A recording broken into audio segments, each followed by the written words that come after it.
Good evening, Mayor and Council members. My name is Antonia Mengler, and I'm a resident at London Spires Mobile Home Park.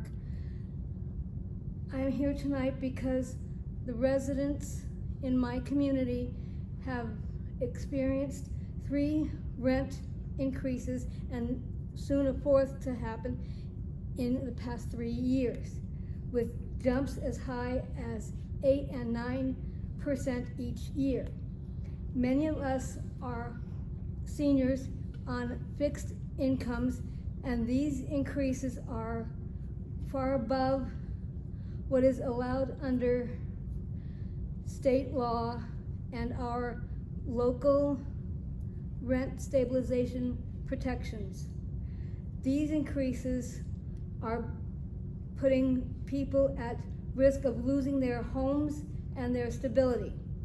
I'm respectfully asking that this council to refer this matter to the city's rent commission for investigation to determine if increases are lawful and to protect Hemet residents from potential abuse.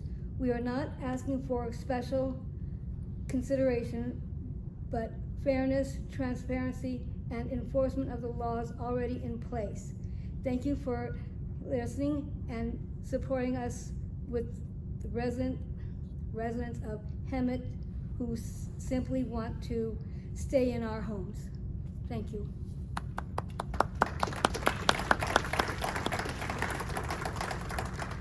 Vicki Kitchen, followed by Jenny Hess. Vicki has 6 minutes.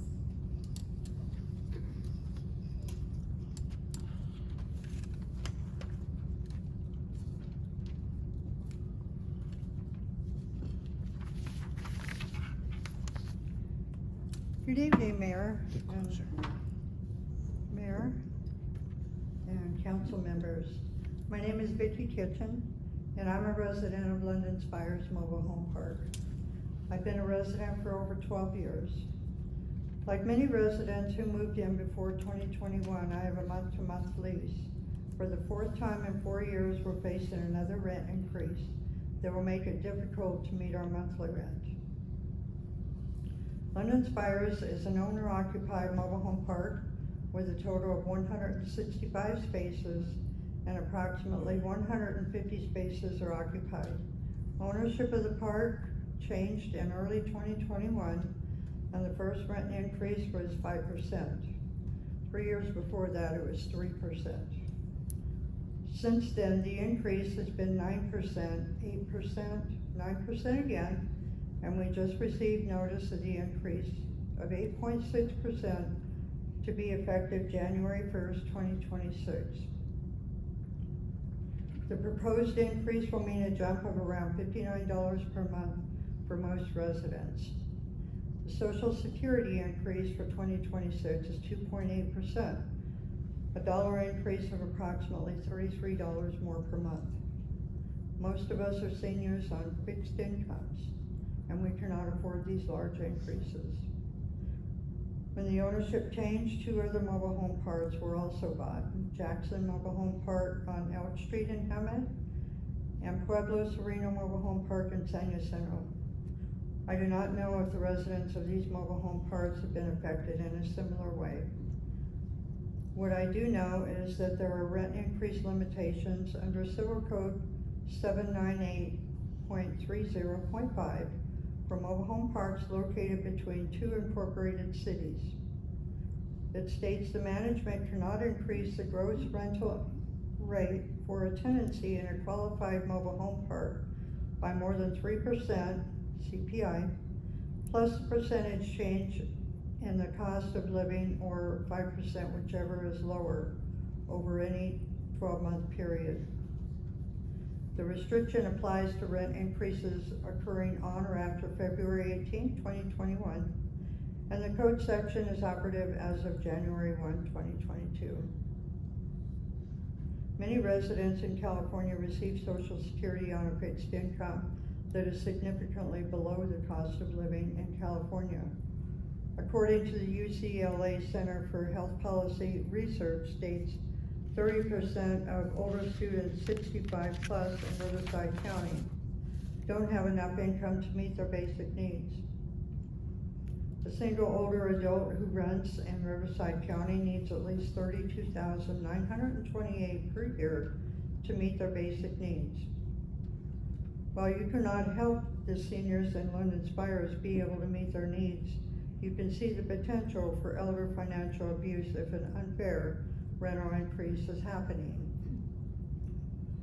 Also, according to the Hemet Mobile Home Rent Review Commission, Division 3, Section 2-201, the substantial investment of mobile home owners in such homes, the people of the city find and declare it necessary to protect the owners and occupiers of mobile homes from unreasonable rent increases, while at the same time recognizing the need of the park owners to receive a fair return on their investment and rental increases sufficient to cover their increased costs for repairs, maintenance, insurance, upkeep, and additional amenities. The concern of unmade repairs and capital improvements at London Spires are a different problem that may be addressed at another time and or another avenue. These rising rents are putting people at risk of losing not only their homes and their stability, but also their sense of community that is vitally important for seniors. They have a need to be connected now more than ever at this point in their lives.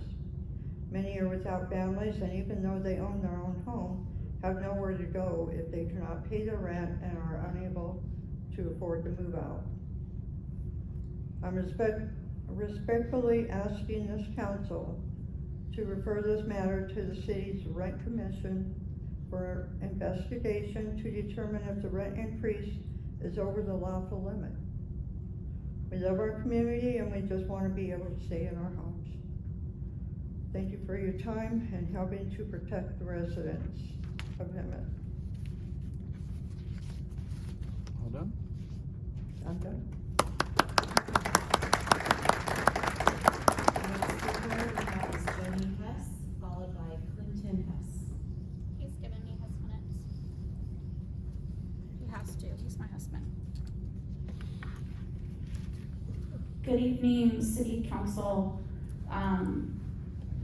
I was gonna talk slow, but I have something else to talk about, so. Fast as usual. Jenny Hess Incorporated, Riverside County, East Hemet. Over the last several months, it has become a concern for some of us who oppose annexation that the city manager respectfully may have a questionable amount of power and influence with seemingly little oversight by you, the council. In regard to the proposed annexation, specifically on March 25th, the city manager provided you, the council, a presentation and asked you to receive his report, review his fiscal data, asterisks and all, and refer zoning actions to the planning commission. On that same day, the Riverside Executive Council provided the city manager a letter expressing concern and asked you all to table that presentation, which the mayor suggested to accommodate, and again, I remind you, was dismissed by a majority of the council. So that evening, you went on to receive the presentation, and then two private citizens, apparently speaking for 40,000 of us in the unincorporated area, though we didn't know it, were privileged to further persuade you with the one-sided perspective up here. You then all asked questions that were not answered, and after what can be totaled in literal minutes, you went along with a plan to make Hemet the 4th largest city in Riverside. You heard many of us from unincorporated voice our issues. Unfortunately, you had no input from the city population, which are actually those who voted for you and who you represent, also affected by annexation. Some of us in the community continue to have questions for you about this.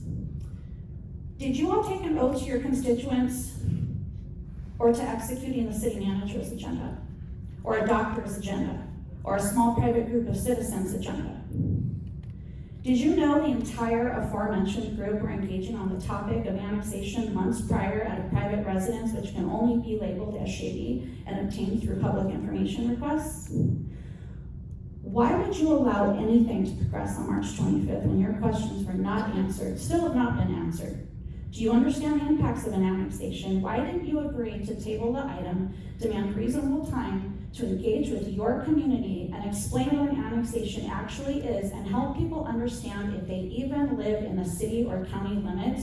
Because me and my friends have answered those last two questions so many times that we cannot help but to feel that your obligations to inform your constituents and serve their best interests are not being met. Here are some more questions. Has the March 25th Riverside County Exco letter been responded to? Who are the outside individuals involved in this development review committee? What even is that? How are other stakeholders recruited from the unincorporated areas?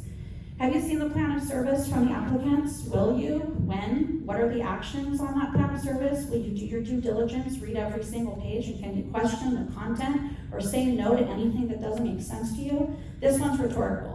Do you know how many boards and advisories and nonprofits and groups across the Hemet Valley that these 5 private petitioners are tied to? Not to mention their ties to many of you, memorialized on social media, thereby screaming conflict of interest. I'm going to close with the biggest question of all that none of you will answer. Do you support annexation, and are you ever going to facilitate transparent dialogue? I'll be up here until you decide to answer that. The community is watching, talking, asking questions. They're concerned that we are being ignored. Less than 150 people follow Hemet Rising United. The 3-year-old petition was certified at barely over 1,000 signatures. Opposition is at around at least 2,500 known supporters opposing annexation, probably closer to 3,000.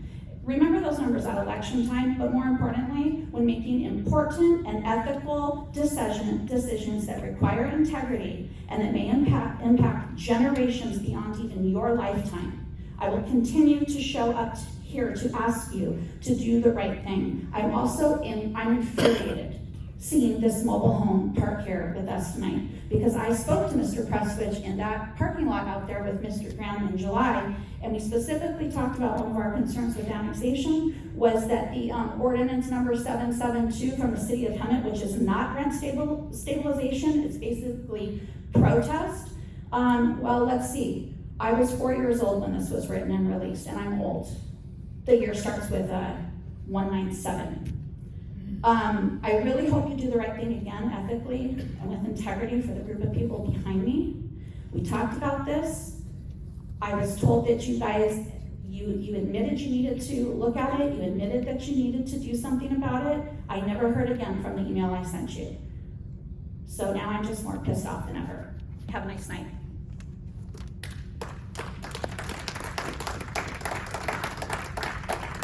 Next speaker we have is George Evans, followed by Julie Paul.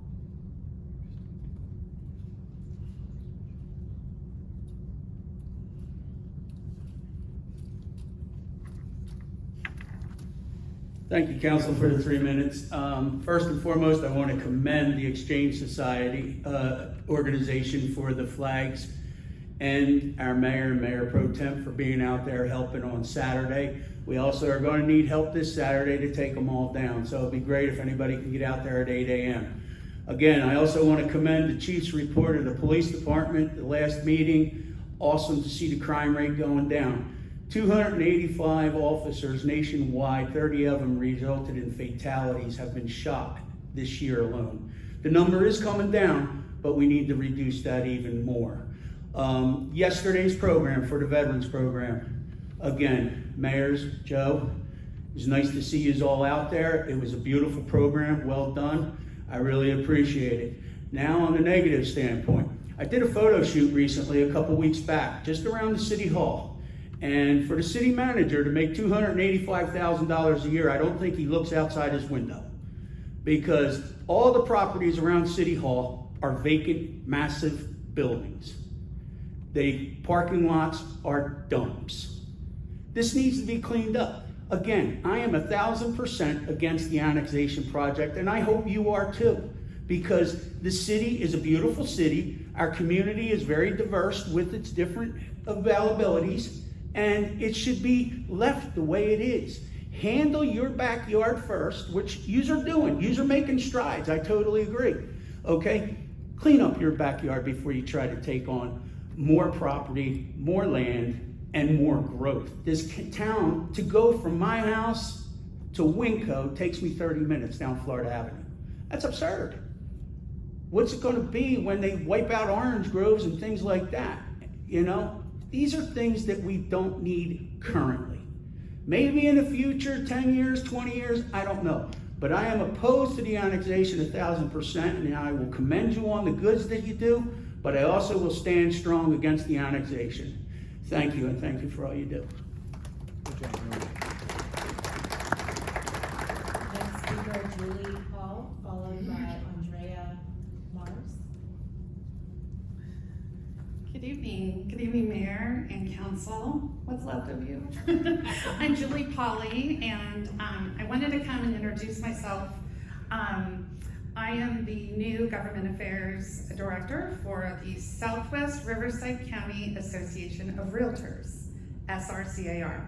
So it's really my goal in this role that we're seen as a trusted resource as you all do your work of public policy, that items that are going to impact property owners, that we're at the table having the discussion before it comes to you for a final decision. So it's also my goal to reinstate the city manager breakfast. That's on my list of things to do. So I think I'll change hats because you all know me from my other role with mobile home parks, and so it's kind of ironic that I'm here tonight. Yes, so to my new friends from London Spires, this council can't refer a rent increase. The voters enacted the Rent Review Commission to protect mobile home park residents from egregious increases. And it sounds, those are high increases that are probably worthy of review.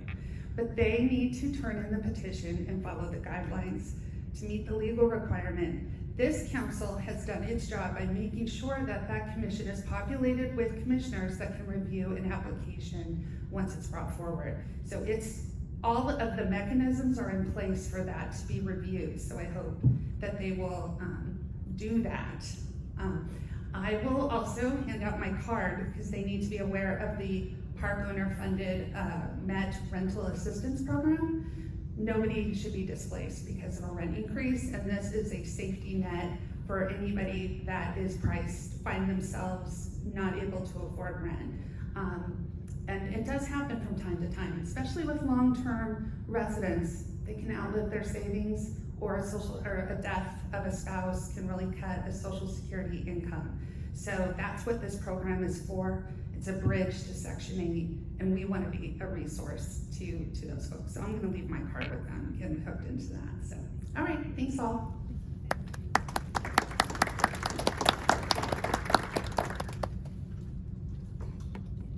Mayor Peterson, Mayor Pro Tem Krupa, members of the City Council, City Manager Prestwich, and City staff. My name is Andrea Mars, and I am your new Government Relations Manager for Southern California Edison. Julie and I have been kind of following each other at a bunch of City Council meetings, so we're making the rounds. I know many of you have seen me and met with me over the past 3 months in my new role, but I'm here to officially make it official. And while I'm new to the role, I'm not new to the region. I was born and raised in the Hemet San Jacinto Valley, and I remain a Riverside County resident. Prior to joining Edison, I handled public safety policy for 3rd District Supervisor Chuck Washington. I look forward to strengthening the relationship between Edison and the city and working with you and your staff to meet the city's energy needs. I'd like to add that while the government shutdown will hopefully soon be over, we understand that customers may be financially impacted right now.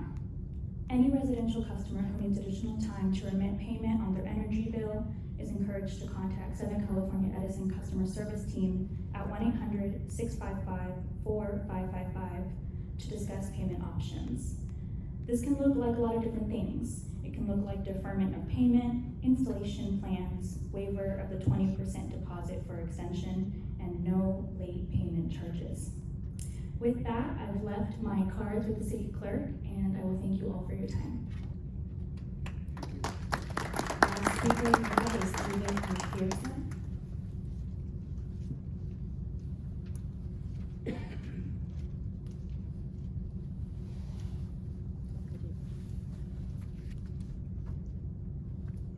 Good evening, Council. Mayor and City Management.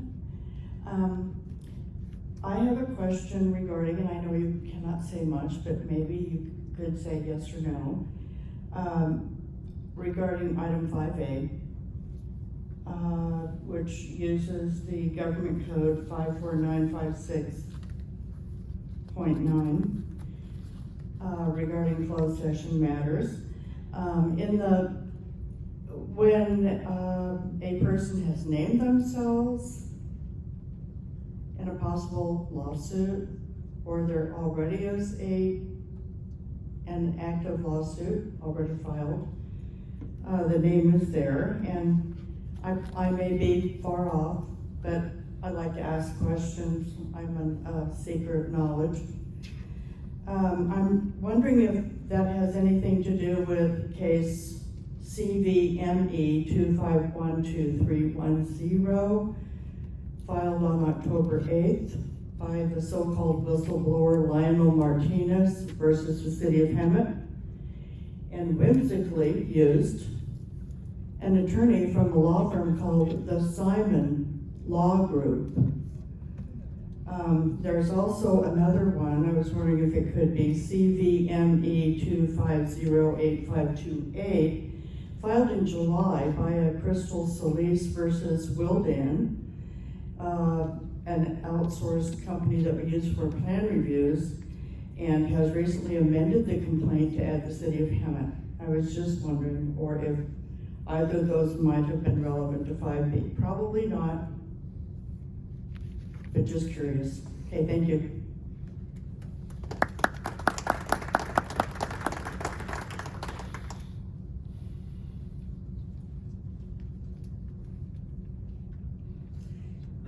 We will now move to receive and file. Are there any questions or comments from the council on the warrant